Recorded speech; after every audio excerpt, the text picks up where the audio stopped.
तो हम लोग विवेक चूड़ामणि का अध्ययन कर रहे हैं, शंकराचार्य जी भगवान का। और श्लोक 173 तक हम लोग पढ़ चुके हैं मनोमय कोश के अंतर्गत, और थोड़ा बहुत और बचा है। आज उसको पूरा कर लेते हैं, मनोमय कोश को। और पूरा करने के बाद कुछ जरूरी चीजें हम लोग समझेंगे मन के विषय में।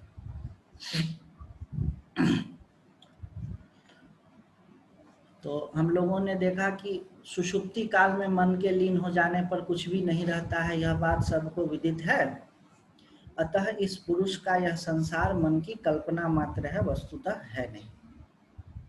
इतना तक हम लोगों ने पढ़ लिया है। 174 से पढ़ लेते हैं।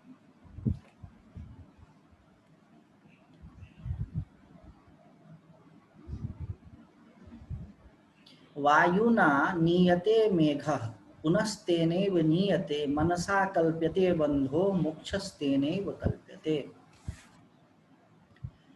जिस तरह वायु से मेघ आता है और चला जाता है, वही मेघ सूर्य को ढक लेता है ना।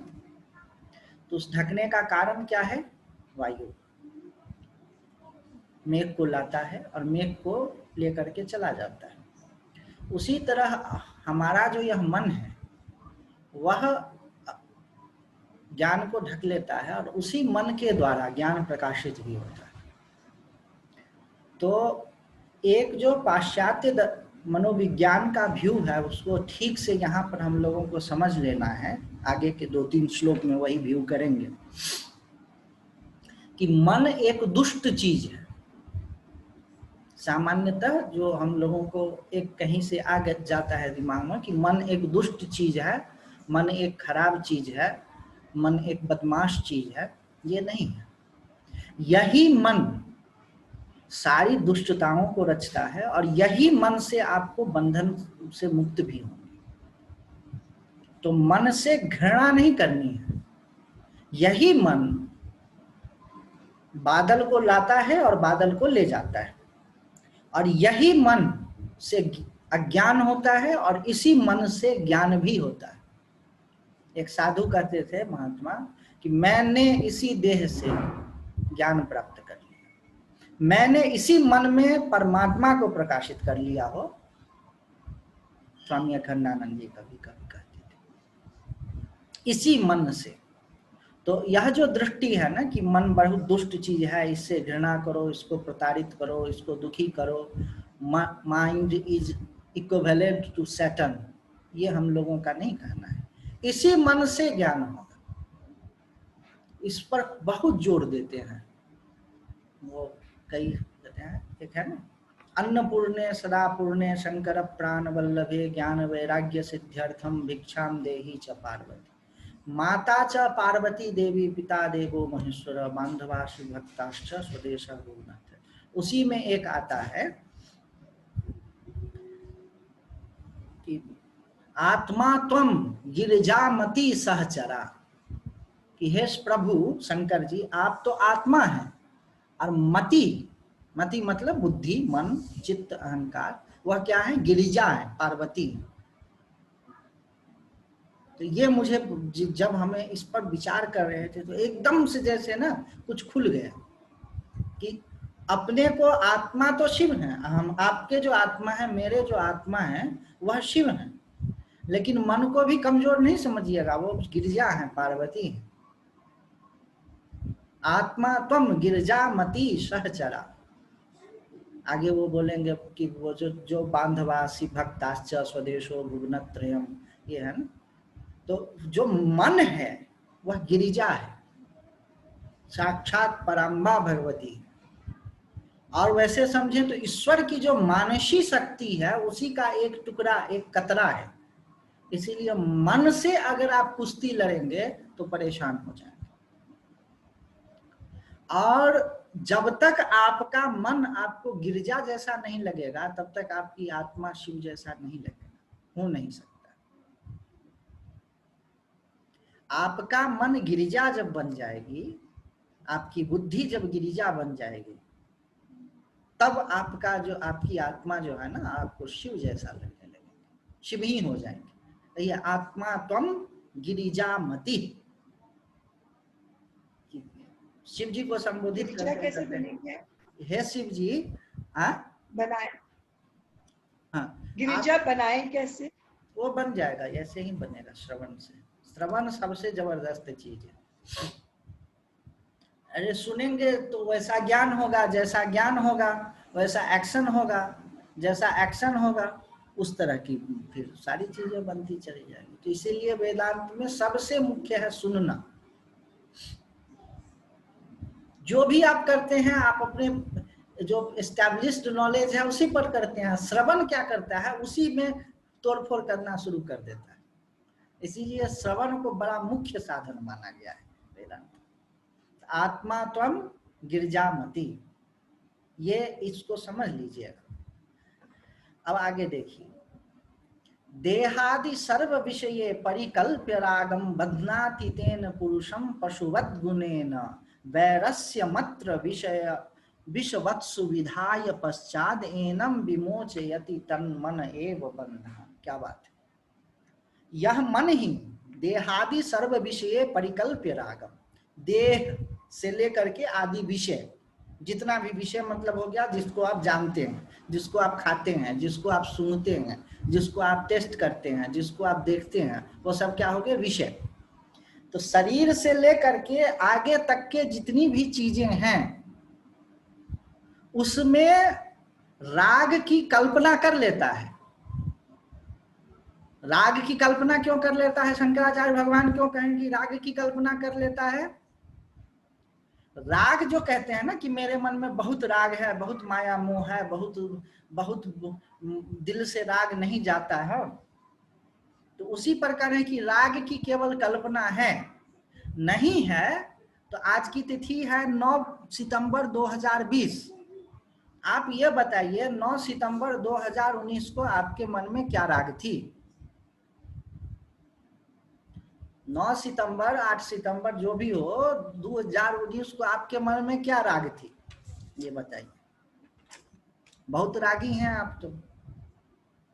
अच्छा, जो चीज से राग थी, कोई एक ऐसी चीज बताइए जिससे राग ऐसा हो कि कभी खत्म न हुआ हो, जो लगता था कि जिसके बिना नहीं जी पाएंगे और वो चल रहा है।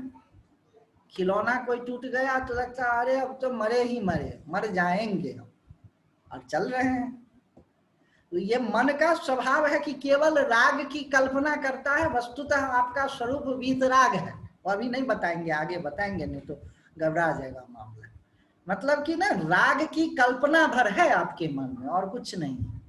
नहीं तो जिन जिन चीजों से राग हुआ है वो चीज छूटती नहीं, वही है। परिकल्प्य रागम बध्नाति तेन पुरुषम पशुवद गुणेन। गुण शब्द का अर्थ रस्सी होता है। तो बोले कि राग की कल्पना करके जिस तरह से जानवर को रस्सी से बांधा जाता है, उसी तरह से यही मन, यही गिरिजा, परमात्मा की यही मानसी शक्ति रस्सी में बांध लेता है। किसको? जीव को।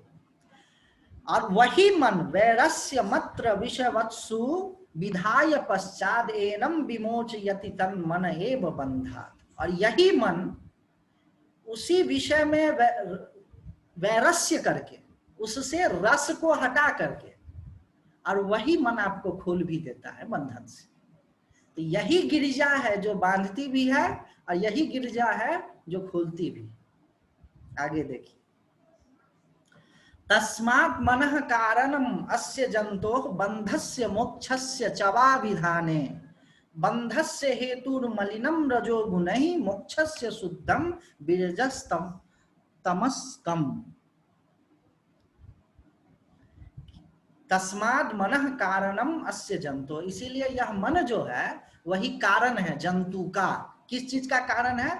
तो दो चीजों का, बंधस्य मोक्षस्य। स्य लग गया मतलब समझिए का, रामस्य का मतलब होता है राम का, तो मोक्षस्य मतलब मोक्ष का, बंधस्य मतलब बंधन का।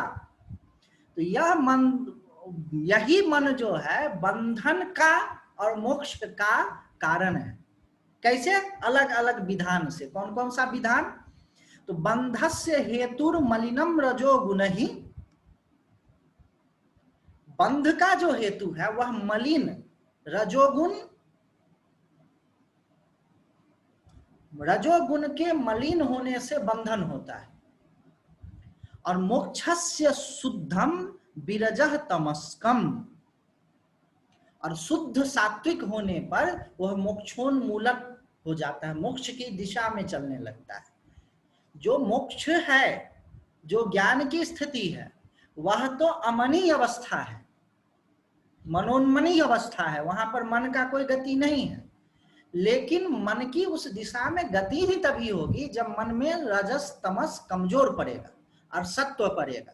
पूछिए, रजस तमस कमजोर पड़ेगा का क्या मतलब है? जब आप बहुत ज्यादा एक्टिविटी में, ये करना है, ये करना है, ये करना है, मतलब इंटरनली उसमें घुसे हुए हैं, नहीं संभव है, बात जितनी बना लीजिए। रजस का मतलब ही है कि आपका मन इधर खींचा, क्यों खींचा रहा है? अगर आप उसमें नहीं है तो खींचा नहीं जाना चाहिए। वो जो खींचा जा रहा है इसमें इसमें इसमें इसमें, इसका मतलब रजस एक्टिवेटेड है। रजस एक्टिवेटेड है, तमस है, तो मोक्ष की ओर सोच ही नहीं पाएगा। सब जानेगा, सुनेगा, समझेगा, सोच ही नहीं पाएगा। और जब सत्व एक्टिवेटेड होता है तो सत्व का यह गुण होता है कि वह बंधन की प्रतीति को पकड़ा देता है। उसको फिर रजस अच्छा नहीं लगता, नहीं तो रजस में बड़ा रस है। आपको 150 लोगों की ऑफिस की टीम को, लोगों को मैनेज करने को मिल जाए, बड़ा मजा आता है। ये कर रहा है, वो कर रहा है, वो कर रहा है, ये करो, वो करो, वो रजस का एक रस मिलता है, वो छूटने का मन ही नहीं करता है उससे, रजस जब एक्टिवेटेड रहता है। और जब सत्व बढ़ता है तो आपको बंधन की प्रतीति होती है और बंधन से छूटने का मन करता है। ये कोई मोरल कोड नहीं है, ये एक साइकोलॉजिकल स्टेट ऑफ माइंड है। ऐसा नहीं कि सत्व बढ़ जाएगा तो ईश्वर ऊपर में बैठा हुआ कहेगा इसका 10 किलो सत्व हो गया तो इसको मोक्ष दे दो, या इसके मन में मोक्ष की, वो नहीं। वो जो ही आपका सत्व बढ़ेगा तो the very mind will become aware of its बंधन and its wants to get off it. इस यही सत्व का मतलब। और ये सब किस में होता है? यही मन में, यही गिरिजा में। इसीलिए मन से आप घृणा मत कीजिए, दुखी हो जाए। ये जो नया पर एक चला है कि मन जो है कचरों का समूह है और अनकॉन्शियस है और इसमें तरह तरह की चीजें भरी हुई होती है, ये केवल मन का बाहरी बाहरी स्वरूप है, ये भीतरी स्वरूप नहीं है मन का। अब देखिए, विवेक वैराग्य गुणातिरेकाश शुद्धत्व मासाद्य मनोविमुक्तिये भवत्ययो बुद्धिमतो मुमुक्षोस्ताभ्याम दृढ़ाभ्याम भवितव्यमग्रे। विवेक वैराग्य गुण का अतिरेक होने पर, मतलब खूब बढ़ गया, जैनी लोग उसको बोलते हैं अतिशय, खूब बढ़ गया, तो क्या होता है? ये जो क्षुद्धत्व है ना, क्षुद्धत्व, वो छू नहीं है, वो संधि के नियम के कारण हो जाता है। वो है विवेक वैराग्यतिरेकात शुद्धत्व मासाद्य मनोविमुक्त। जब विवेक और वैराग्य का उत्कर्ष होता है तब होगा जब सत्व गुण बढ़ेगा। सत्व गुण जो जो बढ़ेगा तब विवेक बढ़ेगा, और जो जो विवेक बढ़ेगा त्यों त्यों वैराग्य आएगा। वैराग्य जो जो आएगा तो आपके लिए इंगेजमेंट्स के अवसर नहीं रहेंगे। जो तरह तरह की एक्टिविटियों में आप घुसे रहते हैं, फंसे रहते हैं, वह एक्टिविटी में रस मिलना बंद हो गया। तो जब रस मिलना बंद हो जाता है मन को, तब मन खोजता है कि हम मन अपने आप से कैसे छूटे। तब मन को अपना होनापन भी बोझ लगने लगता है। कहते हैं ना, कोई गाना है कि मैं खुद से खुद को छुड़ा दे, या क्या है, मैं खुद से खुद को, वो फना वाला गाना जो गाता है कि मैं खुद से वो हूं, तो वो खुद से खुद को, उसको बोझ जब लगने लगता है मन, कोई दुख से नहीं लगता है, इट्स नॉट दैट वो सुसाइडल वाला नहीं, वो अपनी एग्जिस्टेंस, अपना होनापन ही मन को अच्छा नहीं लगता है। गालिब का है ना, मुझको होने से न होता तो खुदा होता, तो वो उसको लग रहा है कि मेरा अपना होनापन जो है ना वही ठीक नहीं है। तो ये कब लगेगा? जब विवेक वैराग्य बढ़ेगा। और विवेक वैराग्य कब बढ़ेगा?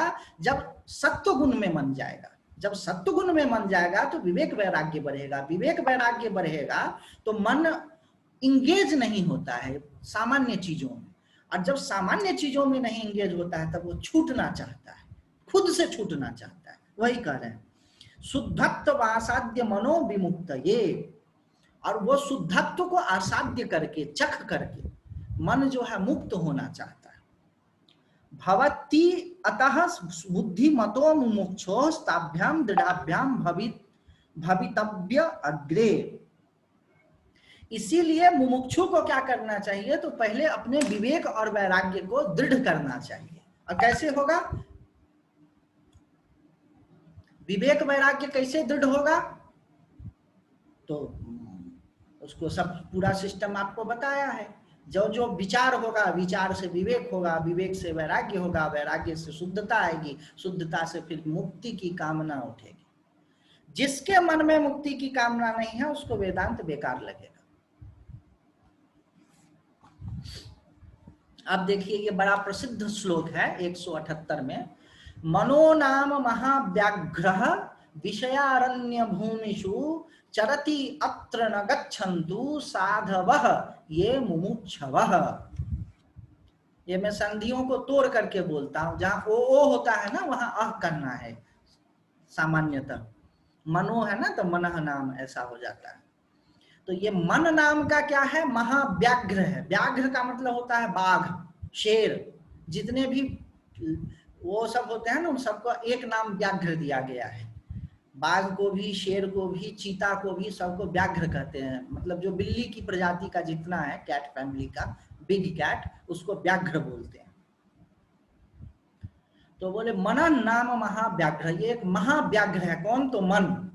अब विषयारण्य भूमिषु, घूमते कौन से जंगल में रहता है यह बाघ? तो विषय के जंगल में यह बाघ घूमते रहता है। विषय मतलब हो गया बढ़िया दृश्य, रूप, रस, गंध, स्वाद, उसमें मन घूम रहा है, घूमते जा रहा है, घूमते जा रहा है। और जो चरति अत्र न गच्छन्तु, वहां पर चरण कर रहा है, अपनी शिकार को खोज रहा है। इसीलिए जो साधु हैं, जो अच्छे लोग हैं और जो मुमुक्षु हैं, मोक्ष की इच्छा रहते हैं, वो इस मन के समीप न जाए, मतलब मन के चक्कर में न पड़े, मन के वश में न पड़े। आगे देखिए, अब देखिए, मनः प्रसूते विषयान शेषान स्थूलात्मना सूक्ष्मतया च भोक्तुः शरीर वर्णाश्रम जाति भेदान गुण क्रिया हेतु फलानि नित्यम। क्या बात है, बोल दिए क्या? देखिए ये स्वयं अपने से अपने को कह रहे हैं कि ये जितने भी चीज हैं मन से ही प्रसूत हैं। प्रसूत का मतलब जन्म देते हैं। कौन कौन चीज? विषयान अशेषान, रूप, रस, गंध, स्पर्श, जितने भी तरह तरह के चीजें हैं वो सब कहाँ से उत्पन्न हो रहे हैं? तो मन से ही स्थूल उत्पन्न हो रहे हैं। और कौन कौन चीज? स्थूलात्मना सूक्ष्मतया च भोक्तु, स्थूल भोग। स्थूल भोग का मतलब हो गया सामने में पड़ा हुआ है कोई बढ़िया मिठाई, तो ये क्या हो गया? स्थूल भोग। और मन के लड्डू खा रहे हैं तो ये हो गया सूक्ष्म भोग। मन में भी तो लोग लड्डू खाते हैं ना, तो वो हो गया सूक्ष्म भोग। और सामने लड्डू रखा हुआ है बढ़िया कुछ वो गुरु वाला, तो वो हो गया रसबहार है यहाँ पर प्रसिद्ध ब्रिजवासी का, तो वो हो गया स्थूल भोग। तो बोले स्थूल और सूक्ष्म दोनों भोग को मन ही से उत्पन्न होते हैं। और क्या होता है? शरीर, यह शरीर। और क्या क्या? तो वर्ण, ब्राह्मण है वो वर्ण हो गया, ब्राह्मण है, क्षत्रिय है, वैश्य है, शूद्र है, ये है, ऊंचा है, नीचा है, ये सब कहाँ से उत्पन्न हो रहे हैं? तो मन से उत्पन्न हो रहे हैं। आश्रम, ब्रह्मचारी है, गृहस्थ है, वानप्रस्थ है, सन्यासी है, अत्याश्रमी है, परमहंस है, हंस है, ये सब क्या हो गया? मन से। और उसके बाद जाति, जितने भी भेद हैं। अच्छा, गुण, अच्छा है, बुरा है, यह सब कहाँ होता है? मन में पता चलता है। क्रिया, दौड़ना, उठना, भागना, चलना सब मन में होता है। अब क्रिया हेतु फलानी, और इस काम से ये काम होगा, अच्छा ये काम करने से ये फल मिलेगा, इस फल के लिए यह हेतु चाहिए, ये सब कहाँ चल रहा है? सब के सब मन में चल रहे हैं। अब देखिए मन क्या करता है आगे, असंग चिद रूप अमुम विमोहिया, क्या है? यह जो असंग है, जिसका कोई संग नहीं है, किसी चीज से चिपक नहीं सकता है। कहते हैं ना कि आत्मा चित जड़ ग्रंथि, बोले कोई चित जड़ ग्रंथि नहीं, कुछ नहीं, किसी से चिपक नहीं सकता है। वह कौन? चिद रूप है, अमुम विमोहिया। यह चिद रूप जो है ना, इसको विमोहित करके देहेन्द्रिय प्राण गुणैर्निबध्य, क्या करता है? देह में, इंद्रिय में, प्राण में और सत्व रज तम गुण में निबध्य, बांध करके अहम ममेति भ्रमयति अजस्रम मनः स्वकृत्येषु फलोपभुक्तिषु, और अहम और मम में फंसा देता है। दो चीजें हैं, एक तो अहम है मैं, और एक चीज है मेरा। जो ठीक से वेदांत समझते हैं वह द्वैत को कहते हैं ना कि द्वैत, तो दुनिया अलग अलग क्यों दिख रही है, उस चक्कर में नहीं पड़ते हैं। वह कहते हैं कि ये जो अहम है, यह मैं और मेरा, ये जो दो हो गया ना, दो चीजें, यही द्वैत है। यह मोबाइल है, यह पेन है, यह कलम है, यह कंप्यूटर है, यह पेन किताब है, यह द्वैत नहीं है, यह तो वेराइटीज है। द्वैत जो होता है ना दो, वह कहां से शुरू होता है? तो यह मैं हूं और यह मेरा है। यह जो डिवीजन हो गया दुनिया का, यही द्वैत है। और बाकी जो ये तरह तरह की वैरायटीज दिख रही है, वो तो और भी द्वैत से भी और बहुत नीचे की स्थिति है। तो जब हम लोग अद्वैत की बात करते हैं तो मैं और मेरा के बीच में जो डिवीजन है उसको खत्म कर देना है। तो अहम ममेति, इसके इसी में अजस्रम, लगातार निरंतर भ्रमित करते रहता है और अपने किए हुए फल का फल भोग में निरंतर भटकाते रहता है यह मन। अध्यास दोषात् पुरुषस्य संस्कृति, अध्यास बंधस्त्वमूनैव कल्पितः, रजस्तमो दोषवतो विवेकिनो जन्मादि दुःखस्य निदानमेतत्। अध्यास दोषात् पुरुषस्य संस्कृति, पुरुष की जो संस्कृति होती है वह अध्यास के दोष से होती है। संस्कृति का मतलब संसार, संसार का मतलब जो सरक रही है, चेंजिंग, बदलने वाली चीज। जितने भी बदलने वाली चीज है वह हो गया संसार। जो संसार है वह संसरति, इस धातु से बना है। संसरति मतलब सरक रहा है। तो आपको छोड़ करके जो अपना स्वस्वरूप है उसको छोड़ करके सारी चीजें बदल रही है। आपका मन बदल रहा है, आपकी प्राण बदल रहा है, आपका शरीर बदल रहा है, और बाहर की वस्तुएं तो दिख ही रही है कि बदल रही है। वो जितनी भी चीजें बदलने वाली है, आपकी बुद्धि बदल रही है, आपकी जो अंडरस्टैंडिंग आज थी 10 साल पहले नहीं थी, वो सब बदल रही है।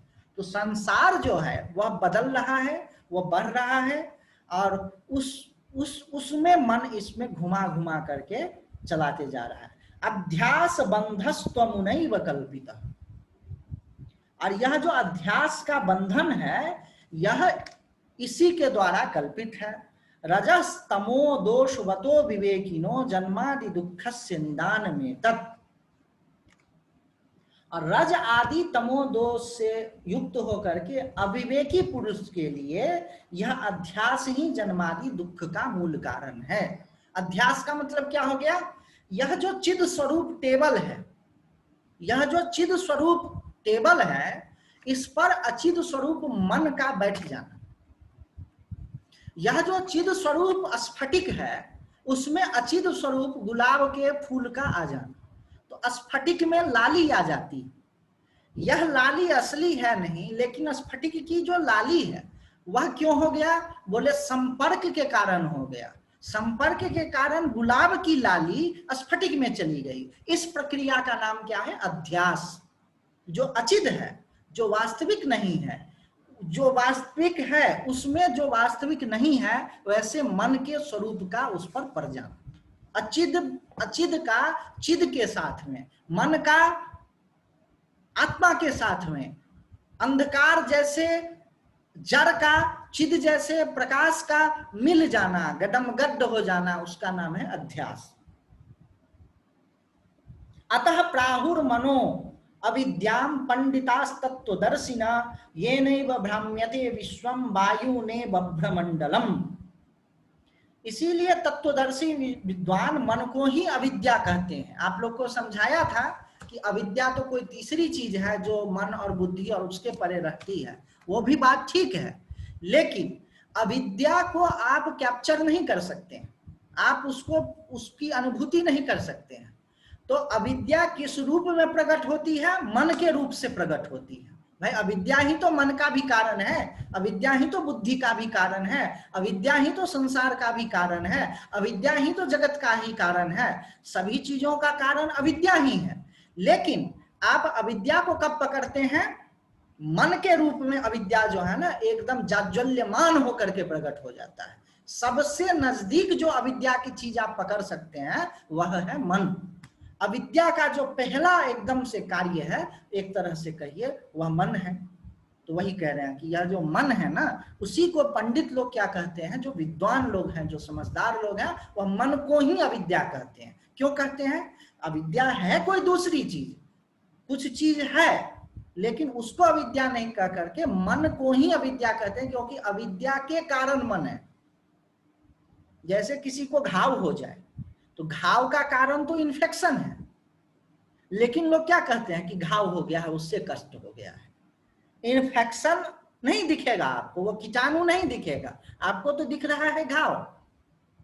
कारण की चर्चा नहीं, जो सामने दिख रहा है घाव वो हो गया। तो अविद्या हो गया कीटाणु और मन हो गया उस कीटाणु के द्वारा उत्पन्न घाव।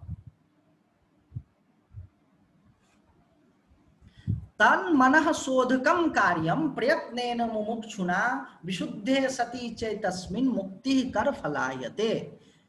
इसीलिए उस मन का मुमुक्षु को प्रयत्न पूर्वक शोधन करना चाहिए।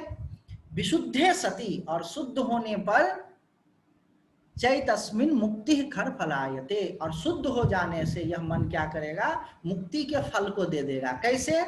तो हाथ में जैसे आंवला होता है, कर फलायते, जो मुक्ति आपको इतनी दूर मालूम चल रही है, इतनी लग रहा है कि कितना दूर है, वह कैसा हो जाएगा? तो हाथ में फल हो, कर फल। कर फल का मतलब क्या होता है? हाथ में कोई फल आ जाए, मतलब एकदम से आपके वश में हो गया। हिंदी में भी बोलते हैं ना कराकमलकवत, कि हाथ में आंवला हो तो कितना आपके नजदीक में हो गया। उसी तरह से मुक्ति मन अगर शुद्ध हो गया तो हो जाएगा। अच्छा, मोक्षैक शक्त्या विषयेषु रागम निर्मूल्य संन्यस्य च सर्वकर्म सच्छद्रया यः श्रवणादिनिष्ठ रजः स्वभावं सधुनोति बुद्धे। इसको तो मैंने भेज दिया था 184। अब बोले कि मन को शुद्ध कैसे करें? कौन से डिटर्जेंट पाउडर से मन को धोएं, कौन सी वॉशिंग मशीन में धोएं कि मन शुद्ध हो जाए? शुद्ध करने का मतलब क्या है भैया? कितना ग्राम हो जाएगा मन तो शुद्ध हो जाएगा? ब्रेन की नसें कैसी हो जाएगी तो शुद्ध माना जाएगा? बोले ये सब चक्कर में पड़ो मत, मैं तुमको उपाय बताता। अब ये श्लोक जो है, यही एक अंतर है स्कॉलर में और साधक में। स्कॉलर को क्या मालूम है कि अन्नमय कोश क्या होता है, मनोमय कोश क्या होता है, प्राणमय कोश क्या होता है, वो उसको मालूम। अच्छा, लेकिन साधक को यह मालूम होता है कि छूटना कैसे है इससे। तो शंकराचार्य भगवान जितना भी लिख रहे हैं ये मुमुक्षु के लिए लिख रहे हैं। It is not for the sake of information only, ये एक अंतर होता है। इसीलिए उनको आचार्य कहा गया है, नॉट सिंपली विद्वान। देखिए ये क्या करें, मोक्षैक शक्त्या टेक्निक बता रहे हैं कि ये जो तुम्हारा मन है शुद्ध कैसे होगा। एकमात्र इसका बहुत सिंपल उपाय बताए हैं, तुम मोक्ष की इच्छा करो। जबरदस्ती ही करो लेकिन करो। और वह मोक्ष की, एकमात्र मोक्ष की इच्छा, एक का दोनों बात लगा लीजिए, एकमात्र मोक्ष की इच्छा से ही शुद्ध होगा और एक मोक्ष की इच्छा से शुद्ध हो ही जाएगा और ज्यादा काम करने की जरूरत नहीं। दोनों अर्थ लगा लीजिए, मोक्ष की इच्छा से ही शुद्ध होगा। एकमात्र मोक्ष की ही इच्छा एक ऐसी इच्छा है, वो फिटकिरी है। जिस तरह पानी में फिटकिरी डाल दिया तो वह बाकी गंदगी को अपने साथ लेते हुए बैठ जाएगा, उसी तरह मोक्ष की इच्छा जो है वह आपके बाकी सारे प्रपंचों को कबलित कर लेगा, खा जाएगा, चबा जाएगा। तो बोले मोक्षैक शक्त्या विषयेषु रागम, वो विषय के प्रति जो राग है उस मोक्ष की आसक्ति से वो खत्म करके निर्मूल्य संन्यस्य च सर्वकर्म, और सारे कर्मों में संन्यस्त होकर के, संन्यस्त का मतलब गिरवा कपड़ा नहीं, उसका बड़ा विवेचन हुआ है। not involve yourself into too many activities। Physical activity में बहुत ज्यादा इन्वॉल्व नहीं होना है, मेंटल एक्टिविटी में बहुत ज्यादा इन्वॉल्व नहीं होना है। कौन? मुमुक्षु, जो मोक्ष की इच्छा रखता है वह। जो ज्ञानी है उसके लिए कोई नियम नहीं है, आगे बताएंगे वो। लेकिन जो मुमुक्षु है, जो मोक्ष प्राप्त करना चाहता है, वह एकमात्र मोक्ष की इच्छा रखे, शरीर निर्वाहन के लिए जितना कर्म करना हो उतना करे। पहले का जमाना था भिक्षा करके काम चल जाता था, उसी से काम चला ले। बाद में हुआ एक विज्ञान, जो इसके हैं ब्रह्म शंकराचार्य भगवान के जितनी कमेंट्री है उस पर उन्होंने टीका किया है, तो कहा है कि अगर साधु को ऐसा समय आ जाए कि भिक्षा आदि मिलने में दिक्कत हो, अब उसका सारा समय भिक्षा प्राप्त करने में ही चला जा रहा है, 10 किलोमीटर दूर गांव है तो एक बार जाएगा आएगा, उसी में सारा समय बीत जाएगा, तो विचार कब करेगा? तो बोले कृषि कर ले, खेती आदि कर ले। वो तो भिक्षा कर ले, कृषि कर ले, इसका मतलब क्या है? He should be able to use his time wisely. संन्यास means when you are using your resources wisely, बहुत ज्यादा एक्टिविटी में न फंसे। वही संन्यस्य च सर्व कर्म, बेवजह के कामों से बड़ी रहे। सत्श्रद्धया यह श्रवणादि निष्ठ रजस स्वभावम सधुनोति बुद्धे। अब बोले क्या? उस श्रद्धा पूर्वक जो सत स्वभाव है और श्रवण में निष्ठा है उसमें लगा रहेगा, तो वह मन की जो रजस स्वभाव है उसको धूनन कर देता है। धूनना मतलब क्या होता है? साफ कर देता है, क्लीन कर देता है। अब ये सब तो हो गया, अब आगे बता रहे हैं अंतिम श्लोक जो बहुत जबरदस्त है, और हर एक कोश के बाद में वो बताते हैं कि यह कोश आत्मा नहीं है, यह कोश आत्मा नहीं है। तो नहीं है यह बताने के लिए बताना पड़ता है कि यह क्या है।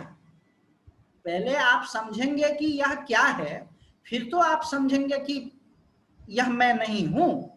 तो वही चीज है, मनोमयो नापि भवेत् परात्मा याद्यंतवत् आद्यंतवत् वाति परिणामी भावात् दुखात्मकत्वाद विषयत्व हेतु दृष्टा ही दृष्टात्मतया न दृष्टः।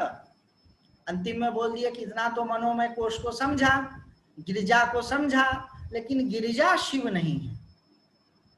एक तरह से जब तक गिरिजात्वेन दिख रहे हैं तब तक शिव नहीं है। अभेद दृष्टि से तो मन भी आत्मा है, शरीर भी आत्मा है, बुद्धि भी आत्मा है, वो अलग बात है। लेकिन जब विवेक करके देख रहे हैं तो मनोमय नापि भवेत् परात्मा, मन में आत्मा नहीं है, क्योंकि आद्यंतवान है।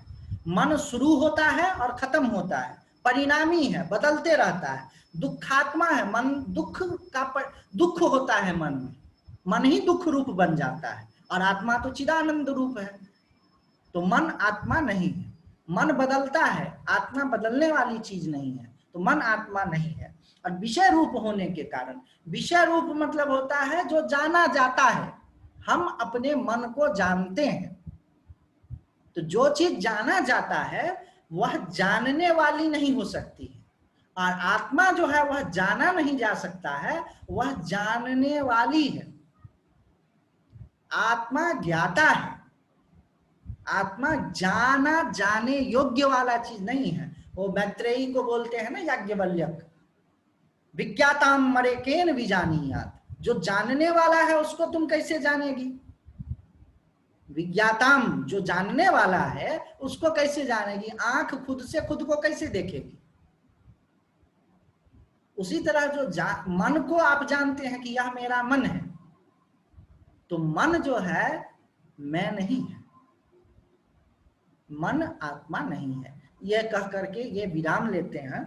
हम लोग मनोमय कोश को आज इसको पूरा किया है, कल और ठीक से समझेंगे, और जो हमने कुछ बनाया है और मन से संबंधित ध्यान कैसे होते हैं वो सब अब हम लोग कल करेंगे। कैसे मन पर ध्यान किया जाता है, मन ही ध्यान का विषय हो जाता है, और कैसे मन गायब होने लगता है, वो सब हम लोग कल करेंगे। आज के लिए इतना ही। कोई प्रश्न हो तो कीजिए।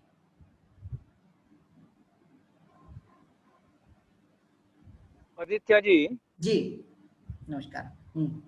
नमस्कार। आपने पीछे अपने प्रवचन में कहा था जी कि जब तक प्राण स्थिर ना हो मन स्थिर नहीं हो सकता। नहीं। तो प्राण को अगर स्थिर करना है, नंबर 1, हम कब कहें कि प्राण जो है स्थिर हो गया है? जब मन शिथिल होने लगे। नहीं, प्राण जब मन शिथिल होने लगे तो समझिए कि प्राण शिथिल होने लगा। लेकिन अगर मैं जो है मन पे नहीं पहुंचा लेकिन प्राण पे ही हूँ, अगर मुझे ये जानना है कि अब जो है प्राण स्थिर हो गया, तो मैं उसको कैसे जानूं? That is number 1। ये जो है इसका परिभाषा। और दूसरा जो है, प्राण को स्थिर करने के टेक्निक्स क्या क्या हैं, क्या दिए हैं कि मैं प्राण को कैसे स्थिर करूं जी। और इस लेवल पे पहुंचूं कि मैं कहूं हाँ मेरा प्राण जो है अब स्थिर हो गया है। आपके दो प्रश्न हैं, प्राण को शिथिल कैसे करें, नंबर 1। हाँ जी। आपके दो प्रश्न हैं, प्राण को शिथिल कैसे करें, नंबर 1, और प्राण शिथिल हो जाए यह कैसे समझें, यही दो प्रश्न है ना? हाँ, उसके तो इसके बिल्कुल, उसका टेक्निक क्या है? हाँ, टेक्निक क्या है और उसका पहचान क्या है? What is the technique, what is the sign? तो टेक्निक की एंड थर्ड पॉइंट, और थर्ड पॉइंट जो है, अगर ये कहें कि हम कब कह सकते हैं कि प्राण का स्थिरता जो है अब इरिवर्सिबल स्टेट पे पहुंच गया है? तो तीसरे प्रश्न का उत्तर मैं दे दूं। हाँ जी। कि कभी भी ऐसा नहीं होगा कि इरिवर्सिबल स्टेट में पहुंच जाए। ठीक है। क्योंकि जब तक मोक्ष नाम की चीज नहीं होती है, उससे पहले की जितनी भी चीजें और जितने भी स्टेट्स हैं वो सभी बदलने वाले हैं। गुड, ठीक है।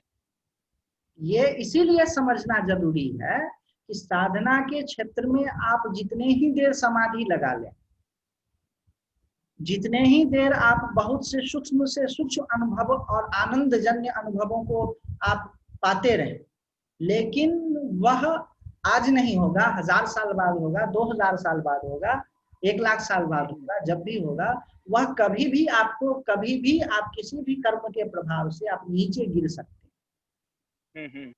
नंबर 1, इसीलिए मोक्ष का इतना महत्व कहा गया है कि आप ऊंचे से ऊंचा उठ करके भी नीचे से नीचे गिर सकते हैं।